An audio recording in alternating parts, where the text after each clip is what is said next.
नमस्कार सबैलाई। कक्षा 11 मा पढ्नुहुने सम्पूर्ण भाइ बहिनीहरूलाई स्वागत छ यस युट्युब च्यानल एजुकेसन गाइडमा। आज हामी कक्षा 11 को नयाँ पाठ्यपुस्तक अनुसार सामाजिक अध्ययन तथा जीवनोपयोगी शिक्षा विषयको एकाइ 1 को पाठ 2 मा रहेको सामाजिक अध्ययन, सामाजिक शिक्षा र सामाजिक विज्ञानको अन्तरसम्बन्ध बारे छलफल गर्नेछौँ र यस पाठमा रहेका अभ्यासहरू पनि गर्नेछौँ। त्यसैले यो पाठ्य सामग्रीले विद्यार्थी भाइ बहिनीहरूलाई धेरै नै मद्दत गर्ने भएकोले यस भिडियोलाई अन्त्यसम्म हेरेर हामीलाई साथ दिनु होला है त। आउनुहोस् आजको कक्षालाई सुरु गरौँ।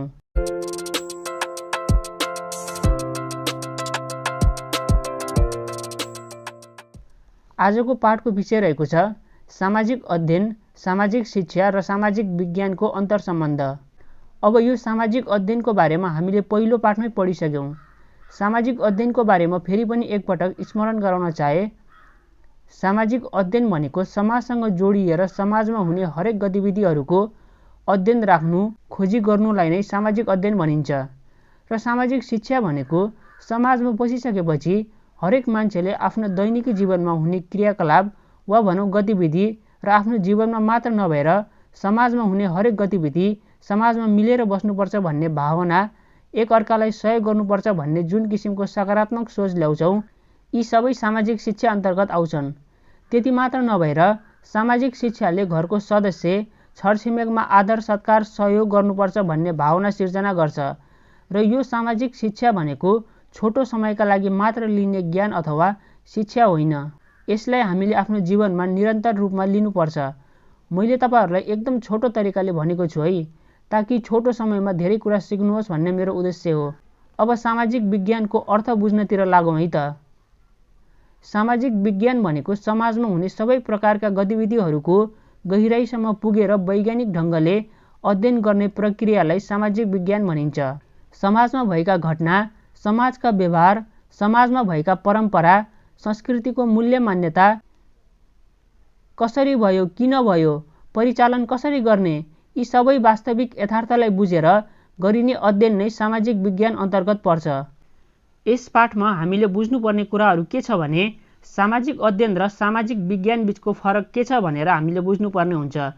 र अब यी दुईको फरक बुझ्नुपर्दा सामाजिक अध्ययनभित्र सामाजिक विज्ञानका विभिन्न विषयवस्तु समावेश गरिएको हुन्छ। स्वतन्त्र अस्तित्व भएको पूर्ण विकसित विधा हो। यसको ज्ञानले हामीले आफ्नो जीवनमा खोज अनुसन्धान गर्न सक्छौँ। मानव जीवनको विविध पक्षसँग सम्बन्धित हुन्छ। यसमा विषयवस्तुको सामान्य अध्ययन गरिन्छ। यसको उद्देश्य भनेको मानिसलाई असल, सक्षम, सृजनशील तथा सभ्य नागरिक तयार पार्ने हो। यसको अर्को उद्देश्य भनेको विषय विज्ञ तयार गर्ने हो। यो विद्यालय तहसँग मात्र केन्द्रित हुन्छ। यसलाई उच्च शिक्षासम्म अध्ययन गर्न सकिन्छ। अब कुरा गरौँ सामाजिक अध्ययन र सामाजिक शिक्षा बीचको अन्तरसम्बन्ध। यी दुई एकअर्कासँग कसरी जोडिएका छन् अथवा कस्तो किसिमको सम्बन्ध रहेको छ भने मानव एउटा सामाजिक प्राणी हो। उसले जन्मेदेखि मृत्युसम्म समाजमै जीवन बिताउनुपर्छ। समाजमै हरेक क्रियाकलापहरू गर्नुपर्ने हुन्छ। त्यसैले उसले आफ्नो जीवनलाई सार्थक बनाउनको लागि विभिन्न सामाजिक ज्ञान, सिप र अभिवृद्धिको विकास गरिरहनु पर्दछ। यसरी मानवलाई आफ्नो जीवनमा आवश्यक सामाजिक ज्ञान, सिप र धारणा प्राप्त गर्नु सामाजिक शिक्षा हो। सामाजिक शिक्षा निरन्तर रूपमा समाजमा विविध गतिविधिबाट हुने सिकाइ हो। यो कुनै औपचारिक सिकाइको विषय भने होइन। व्यक्तिले आफ्नो दैनिकी जीवनबाट सिकिने अनियमित सिकाइ नै सामाजिक शिक्षा हो। यो परिवार, समाज, राष्ट्र एवं अन्तर्राष्ट्रिय गतिविधि, समसामयिक परिस्थिति तथा व्यक्तिगत भगाइबाट हुने सिकाइ हो। घर परिवारमा गर्नुपर्ने आदर, सत्कार, सहयोग, सहकार्य, आफ्नो संस्कृति र सो अनुसारका संस्कारहरू, मानवीय मूल्य एवं व्यवहारहरू सामाजिक शिक्षाका मुख्य विषयवस्तु हुन्। यस्तो शिक्षा परिवार, समाज र परिवेशबाट प्राप्त हुन्छ। र यसरी नै हामीले बुझ्न सक्छौँ कि सामाजिक अध्ययन र सामाजिक शिक्षा एकअर्काबीच जोडिएका छन्। र छोटकरीमा पाठको विश्लेषणपछि अब हामी अभ्यासतिर लागौँ। क्रियाकलापको प्रश्न नम्बर 1 मा रहेको छ कक्षा 11 को सामाजिक अध्ययन तथा जीवनोपयोगी शिक्षाको विषयमा सामाजिक विज्ञानका कुन कुन विषय समावेश गरिएको छ, यी विषयबाट हुने मुख्य सिकाइका पक्षका बारेमा छलफल गर्नुहोस्। र अब यसको उत्तर लेख्नु पर्दा समाजसँग जोडिएका हरेक पक्षको अध्ययन तथा त्यसको गहिराइसम्म पुगेर खोजी कार्य गर्ने नै सामाजिक विज्ञान हो। सामाजिक विज्ञान अन्तर्गत विभिन्न विषयवस्तु समावेश गरिएको हुन्छ, जस्तै अर्थशास्त्र, मानवशास्त्र, भूगोल, नागरिक शास्त्र, राजनीतिशास्त्र, समाजशास्त्र, इतिहास, मनोविज्ञान, दर्शनशास्त्र, नीतिशास्त्र, जनसङ्ख्याशास्त्र। तीमध्ये कक्षा 11 को सामाजिक अध्ययन तथा जीवनोपयोगी शिक्षा विषयमा समावेश गरिएको विषय हुन् भूगोल, अर्थशास्त्र, मानवशास्त्र, नागरिकशास्त्र, राजनीतिशास्त्र र समाजशास्त्र रहेका छन्। हरेक क्षेत्रको भौगोलिक रूपले अध्ययन गरी त्यहाँको वातावरण, हावापानी, गर्मी, जाडो आदिको अध्ययन भूगोल अन्तर्गत गरिन्छ भने सामाजिक अध्ययनले कुनै पनि ठाउँको इतिहासबारे जानकारी गराउनु साथै त्यसको गहिराइसम्म पुगेर वास्तविकतालाई अझ नजिकबाट जान्ने अवसर दिन्छ। त्यति मात्र नभएर समाजभित्र मान्ने रीतिरिवाज, चाडपर्व, संस्कृति, परम्पराको अध्ययन समाजशास्त्र अन्तर्गत पर्छ। देशको आर्थिक अवस्था, हरेक नागरिकको कानुन अधिकार, मूल्य मान्यता, नैतिकताको विकास आदि विषयको अध्ययन सामाजिक विज्ञानमा आउँछन्। र प्रश्न नम्बर 2 अन्तर्गत रहेको छ, तपाईको जीवनमा सामाजिक अध्ययनले के कस्ता सकारात्मक प्रभाव पारेको छ? बुझागत रूपमा लेख्नुहोस् र कक्षामा प्रस्तुत गर्नुहोस्। सामाजिक अध्ययनले मेरो जीवनमा पारेको सकारात्मक प्रभाव बुझागत रूपमा यस प्रकार रहेका छन्। सामाजिक अध्ययनपछि मैले देशको इतिहास, कानुन, संविधानमा सुनिश्चित गरिएका अधिकारको बारेमा जान्न पाएको छु। समाजमा भएका हरेक किसिमको संस्कृति, परम्परा, वेशभूषा, मानिसको अवस्थालाई बुझ्ने मौका पाएको छु। व्यक्ति-व्यक्तिबीच हुने झैझगडा, एकअर्कालाई हेप्ने प्रवृत्ति, त गरिब म धनी भनी हेप्ने चलनले समाजको विकासभन्दा पनि नोक्सान पुर्याउँछ। सबै मिलेर खुसीका साथ बस्नुपर्छ भनेर आफूले सिकेको छु र समाजमा अरूलाई पनि सिकाउने गरेको छु।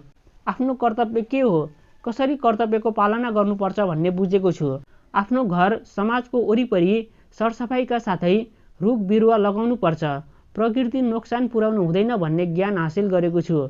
आफ्नो देशको राष्ट्रिय सम्पदाको संरक्षण, इतिहासमा पुर्खाहरूले दिएको बलिदानलाई बुझ्न पाउँदा देशप्रति गर्व र माया गरेको छु। क्रियाकलापको प्रश्नपछि अब हामी कुरा गरौँ अभ्यासको। प्रश्न नम्बर 1 मा रहेको छ, सामाजिक अध्ययन, सामाजिक शिक्षा र सामाजिक विज्ञान बीचको अन्तरसम्बन्ध उल्लेख गर्नुहोस्। र हामीले अघि पाठको व्याख्या गर्दाखेरि सामाजिक अध्ययन, सामाजिक शिक्षा र सामाजिक विज्ञान बीचको अन्तरसम्बन्धको बारेमा कुरा गऱ्यौँ र हामीले अब यहाँ प्रश्नको उत्तर दिनुपर्ने हुन्छ। र अब यसको उत्तर लेख्नु पर्दा सामाजिक विज्ञान, सामाजिक शिक्षा र सामाजिक अध्ययन एक आपसमा जोडिएका विषयहरू हुन्। यी विषयहरू जीवनका विभिन्न पक्षसँग सम्बन्धित छन्। मानिस सामाजिक प्राणी हो। मानिस जन्मेदेखि मृत्युसम्म समाजमा नै रहन्छ।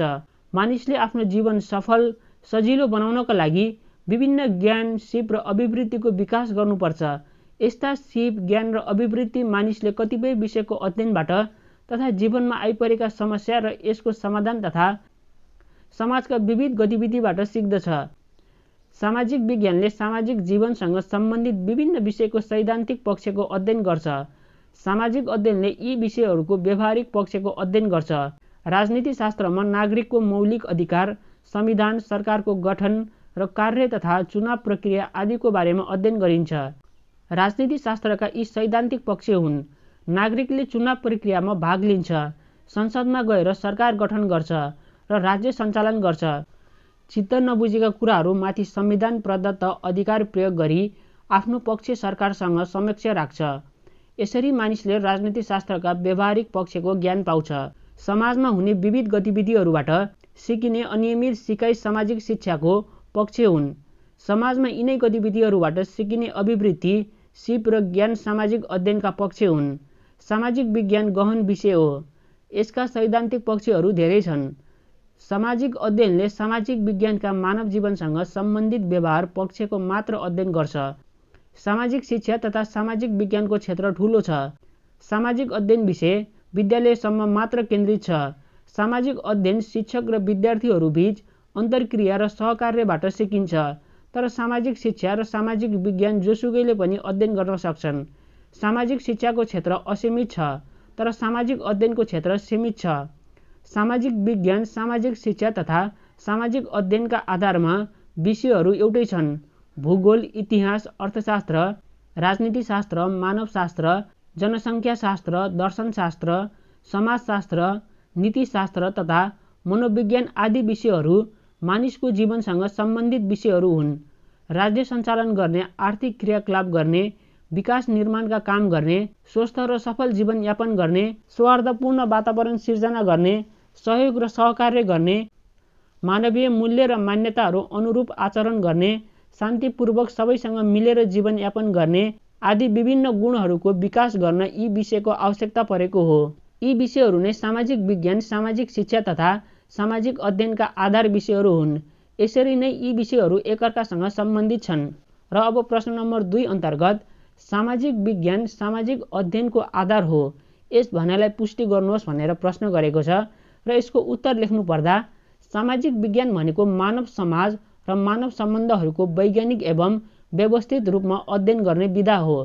सामाजिक विज्ञानका सबै विषयका व्यवहारिक र जीवनोपयोगी विषयवस्तुहरू समावेश गरेर सामाजिक अध्ययनका विषय तयार पारिएको हो। सामाजिक विज्ञानका विषयहरूमा विषयवस्तुको गहिराइसम्म पुगेर सैद्धान्तिक पक्षको अध्ययन गरिन्छ। सामाजिक विज्ञान अन्तर्गत भूगोल, इतिहास, अर्थशास्त्र, दर्शनशास्त्र, समाजशास्त्र, मानवशास्त्र, नागरिकशास्त्र, राजनीतिशास्त्र, जनसङ्ख्याशास्त्र, नीतिशास्त्र र मनोविज्ञान आदि विषयहरू पर्दछन्। यी सबै विषयहरू मानव जीवनसँग सम्बन्धित छ। समाजलाई व्यवस्थित र सन्तुलनमा राख्न राज्यको पनि आवश्यकता पर्छ।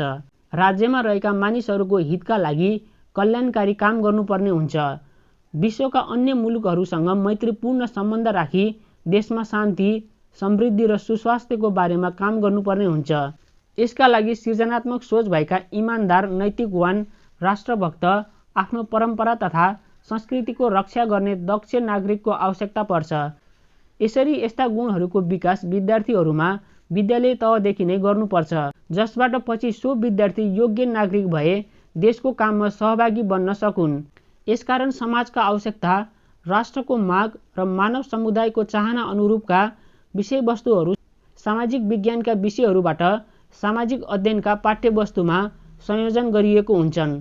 उदाहरणका लागि भूगोलबाट आफ्नो देश तथा विश्व अन्य मुलुकहरूको भौतिक जानकारी, अर्थशास्त्रबाट आर्थिक क्रियाकलापबारे जानकारी, इतिहासबाट आफ्नो देश तथा विश्वको अन्य देशको विगतबारे जानकारी, राजनीतिशास्त्रबाट विभिन्न राजनैतिक सङ्गठनहरूको गठन तथा कार्यपद्धति, नागरिकशास्त्रहरूबाट नागरिकहरूको अधिकार तथा कर्तव्य, जनसङ्ख्याशास्त्रबाट आफ्नो देशको जनसङ्ख्यालाई व्यवस्थित गर्न सक्ने ज्ञान, नीतिशास्त्रबाट नैतिकता र सच्चरित्र तथा इमानदारी आदि गुणहरूको विकास गर्ने पाठ्यवस्तुहरू समावेश गरिएका छन्। सामाजिक विज्ञानले सैद्धान्तिक पक्षसँग सम्बन्धित राख्छ र विषय विज्ञ उत्पादनमा सघाव पुर्याउँछ। सामाजिक अध्ययनले विद्यार्थीहरूमा सकारात्मक गुणहरू विकास गरी भविष्यमा हुने दक्ष, चरित्रवान र परिश्रमी नागरिक उत्पादन गर्नमा सघाउ पुर्याउँछ। सामाजिक अध्ययन र सामाजिक विज्ञान दुवै मानव जीवनसँग सम्बन्धित छन्। दुवै विषयले मानिसलाई सफल एवं स्वस्थ जीवनयापन गर्ने ज्ञान दिन्छन्। यसैले समाज र राष्ट्रको आवश्यकता तथा मानव समुदायको चाहना अनुरूपका पाठ्यवस्तुहरू सामाजिक विज्ञानका विभिन्न विषयहरूबाट लिएर सामाजिक अध्ययन विषय निर्माण गरिएको हो। र प्रश्न नम्बर 3 अन्तर्गत सामाजिक अध्ययन र सामाजिक विज्ञान बीचको भिन्नता छुट्याउनुहोस् भनेर सोधिएको छ र यसको उत्तर लेख्नु पर्दा सामाजिक अध्ययन र सामाजिक विज्ञान बीचको भिन्नता यस प्रकार रहेको छ। सामाजिक अध्ययन विभिन्न विषयवस्तुहरू समेटिएर बनेको एकीकृत विधा हो भने सामाजिक विज्ञान स्वतन्त्र अस्तित्व भएको पूर्ण विकसित विधा हो।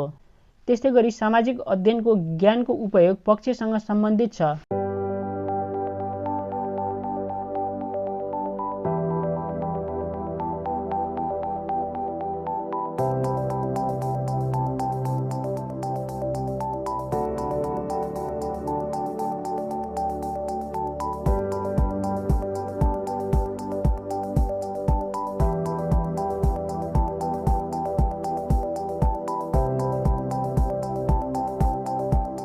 विद्यार्थी भाइ बहिनीहरू, आजको भिडियोमा हामीले एकाइ 1 को पाठ 2 अन्तर्गतको अभ्यासदेखि लिएर पाठको व्याख्या गऱ्यौँ।